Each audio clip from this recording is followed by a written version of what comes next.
You ask Tiger to solve. This deals with linear equations with one unknown. The final result is x equals -2/5. Let's solve it step by step. Simplify the expression. Group like terms.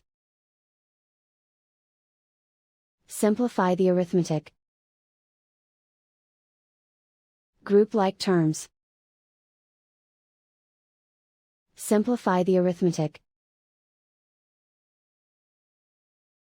Group all x terms on the left side of the equation.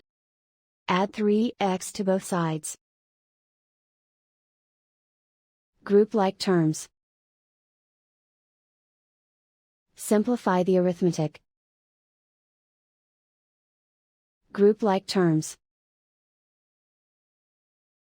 Simplify the arithmetic. Group all constants on the right side of the equation. Add 11 to both sides. Simplify the arithmetic.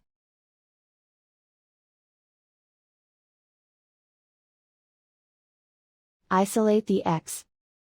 Divide both sides by 5. Simplify the fraction.